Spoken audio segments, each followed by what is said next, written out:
Enough of this racket. Get out of here with that baby right now. My husband's angry shout pierced the silence of the night, driving us out into the chill of the changing season. With mornings growing colder and the threat of imminent rain, I felt the sting of desperation claw at my bones. I'm freezing. If we stay out here, we'll freeze to death, I muttered to myself, clutching our 3-month-old daughter tightly wrapped in her blanket. Despite my relentless knocking, there was no response from inside. Helpless, I hugged my crying child closer, and we stumbled on. Each step felt heavier as exhaustion settled in. Please let us in, I pleaded with the empty darkness, but the night offered no solace. Wandering aimlessly, I found myself sitting on a bench in the park, my body frozen to the core. Tears flowed freely as the events leading to our plight played out in my mind. How did we end up like this? My name is Olivia, 31 years old. Left orphaned by my parents' divorce in middle school, I was later devastated by my mother's tragic accident 2 years ago. Alone and desperate, Benjamin, a college classmate turned husband, became my anchor. His promises of support and love offered a glimmer of hope in my darkest days. But since learning about my pregnancy, Benjamin's demeanor shifted. His warmth turned to frost, his kindness replaced by indifference.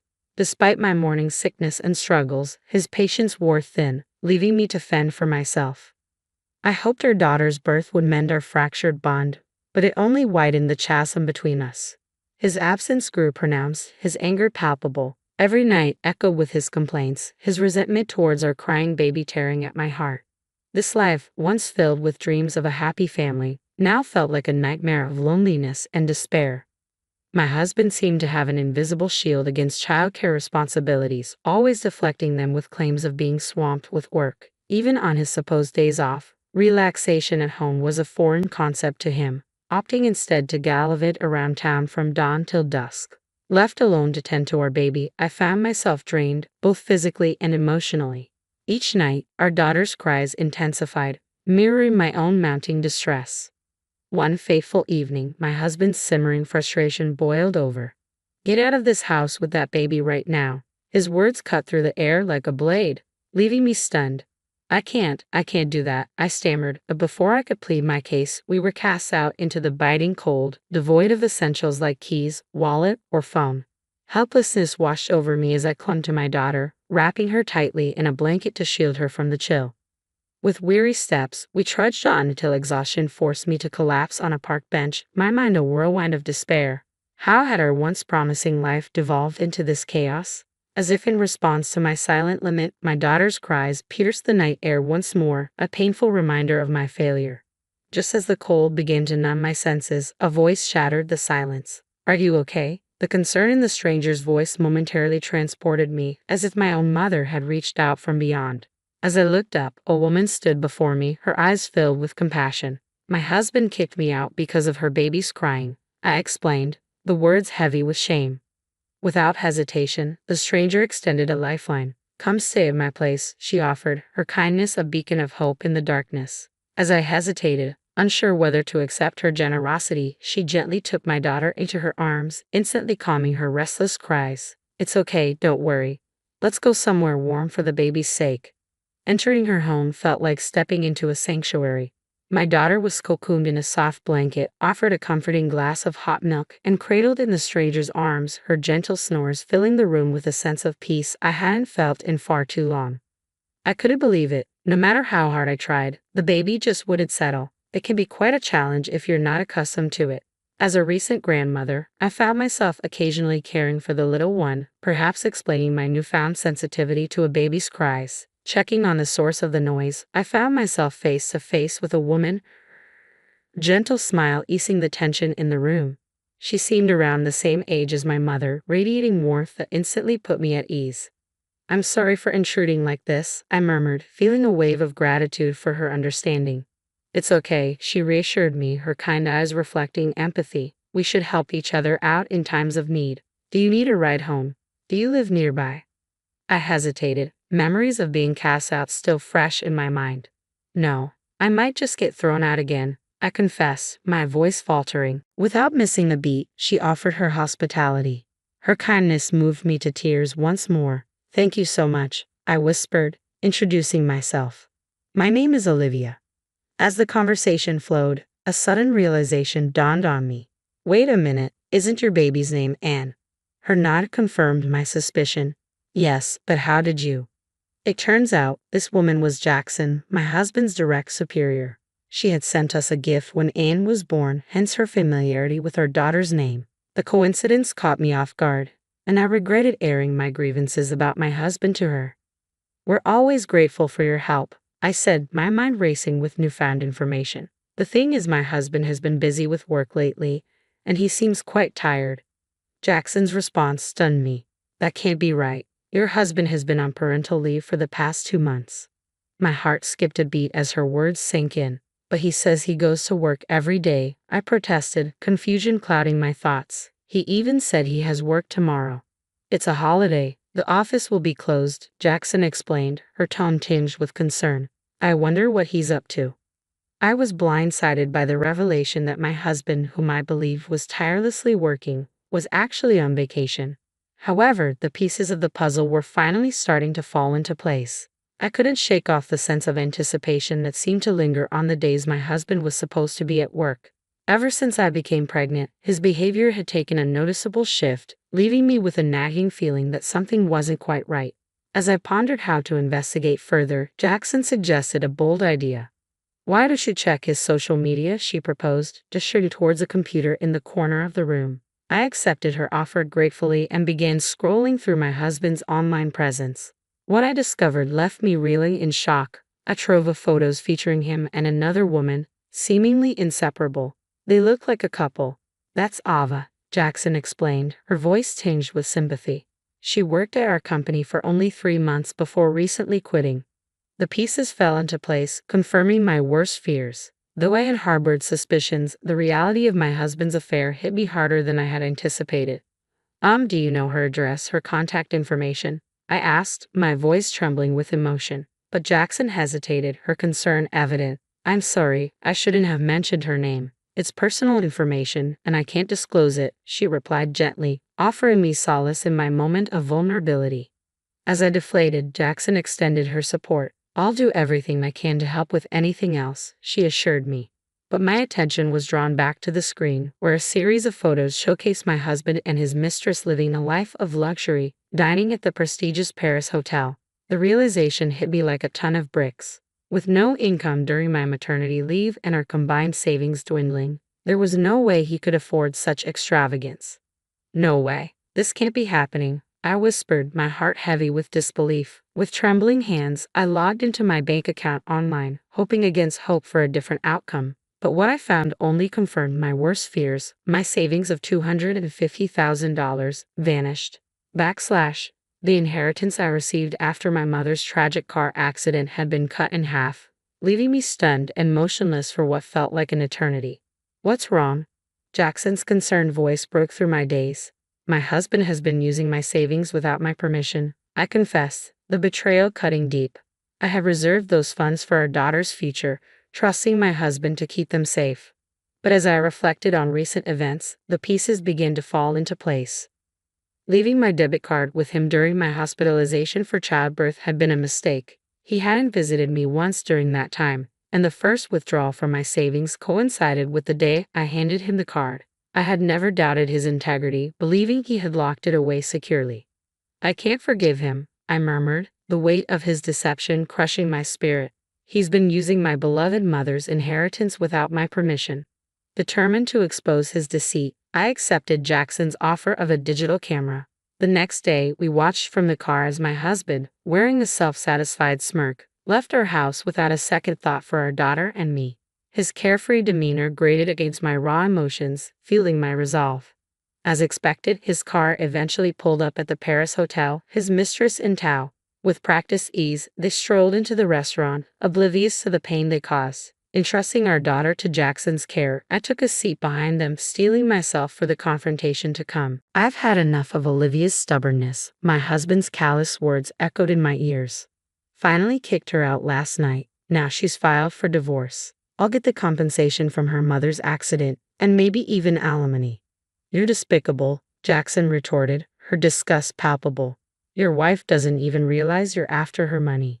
You've been using her vulnerability since her mother passed away, but having a child was an unexpected obstacle.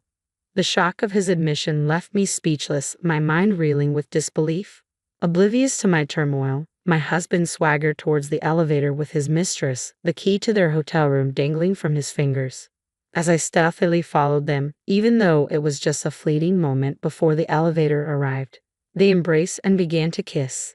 Despite bracing myself, witnessing the affair unfold before my eyes was agonizing. A shiver ran down my spine as my husband's callous words echoed in my ears. This is a pre-celebration for kicking Olivia out. Let's have a blast today. Unable to find my voice, I watched helplessly as the elevator doors closed, swallowing them up and leaving me behind. Frustration and sadness overwhelmed me, rendering me unable to stand. Collapsing to my knees, I felt a profound shift within me. The grief that had gripped my heart began to morph into a simmering desire for revenge. Betrayal of this magnitude was too cruel to ignore. I couldn't simply let it slide. That evening, timing my return to coincide with my husband's arrival home from work, I made my way back to the house. "Whoa, look who's back," he greeted me with mock surprise. "I'm sorry. I'll do whatever you say from now on. Please let me back in the house," I pleaded, masking my rising anger behind a facade of submission. It was time to tighten the noose around him, to play the part of the obedient wife and bide my time. "Fine. From now on, I'm not giving you any living expenses. Do whatever you want," he declared, his arrogance undiminished. Without a word of dissent and without broaching the subject of divorce, I made it clear that I was onto him. Despite his continued despicable attitude, I remained resolute, laying the groundwork for the vengeance that simmered beneath the surface. Enduring my husband's deceit, I persisted in my search for evidence of his affair, scouring the house for any clue. Among his belongings, I discovered a trove of receipts for hotels and meals tucked away in his suit pockets, but alone, they felt like feeble proof. It wasn't until I delved into social media under the woman's name that her true identity was unveiled 2 weeks later. With all preparations in place, I found myself once again at the infamous Paris hotel. There they were, my husband and his mistress, brazenly indulging in dinner and public displays of affection, just as they had done before. Mustering my resolve, I approached them as they prepared to board the elevator. "What are you doing here?" my husband demanded, his tone defensive. "Why are you here?" "I am obviously here for a work meeting," I countered sharply, seizing the moment to confront him. Quickly disentangling himself from his mistress, my husband looked guilt-ridden, attempting to flee. "That's odd. Today's a day off, isn't it?" I pressed, my voice cutting through the tension. Turning in surprise, he stumbled upon a revelation. "What, Jackson? You're supposed to be on parental leave, right? How come you're working?" Caught off guard by my unexpected presence with his boss, my husband's feeble excuses faltered. Meanwhile, the mistress, identified as Ava, appeared uneasy and uncertain, her gaze fixed downward. Sensing the scrutiny of onlookers, I proposed a change of scenery. "Since we're drawing attention, let's move this to the room you guys booked. Unless you want me to scatter these photos around here. Is that okay?" I brandished the damning evidence, leaving my husband reeling. In a desperate bid to escape, he grabbed my arm and pulled me into the elevator. But Jackson intercepted, apprehending the fleeing mistress and bringing her along. "Why are you with Jackson?" my husband demanded, bewildered by the unexpected turn of events. "Since the day you kicked me out, I had nowhere to go. Jackson heard our daughter crying in the park and invited me in," I explained, seizing the opportunity to expose his hypocrisy. As we entered the room, a tense silence descended, marking the beginning of a confrontation long overdue. Dumping all the evidence onto the table, I watched as shock rippled across their faces. "What are these photos?" my husband stammered, his voice betraying a hint of panic. "I was here the day after you kicked me out of the house. It was shocking, but I took these as evidence of your affair," I explained, my tone steely with resolve. "That's low. That's my line," my husband retorted, his attempt to deflect criticism falling flat in the face of my accusations. His silence spoke volumes, but I pressed on. "I'm aware you used my savings without my consent. That money was a legacy from my mother," I continued, my voice unwavering. "That's our shared property. I don't see an issue with me using it," he countered, his arrogance grating against my sense of injustice. "It's not shared property. It's mine and mine alone," I insisted, refusing to back down. "You will return the $120,000 you used." "Come on, we're married. Let's not get into such tedious matters," he dismissed, his indifference fueling my frustration. Exhausted by his callousness, I reached into my bag and pulled out the divorce papers, slamming them onto the table with finality. I'm fed up with you. Fill out these divorce papers immediately. That's a leap, don't you think? Didn't I hear you say you wanted me to bring up divorce? He protested, his attempt to deflect blame falling on deaf ears. I played a recording of a conversation we had during a previous meal, his hurtful words reverberating throughout the room. Give me a break, not a chance to think. You approached me just for my money, his voice echoed, each syllable a painful reminder of his betrayal. It all became clear after I heard our conversation from that day. That's why you became so cold all of a sudden, I declared, my voice steady despite the turmoil within. There's a lot to the situation. I don't want to hear any excuses or lies, I continued, my resolve unyielding. Pay me $20,000 for the affair, $10,000 for all the times you mistreated me, $120,000 for the money you took from my savings, and $110,000 for child support until our daughter turns 20. That's a total of $260,000 in one lump sum. What mistreatment? He protested, his voice tinged with desperation. But there was no denying the truth of his actions. You kicked me and our daughter out of the house in the middle of the night and didn't provide living expenses, I countered, my voice unwavering. Clearly caught off guard, he attempted to salvage the situation. Just calm down, let's talk this out, he pleaded, his tone bordering on pathetic. But there was no room for negotiation. Don't mock me, and don't think you're out of this either. I'll be seeking $20,000 in damages from you too, I retorted, my gaze unwavering.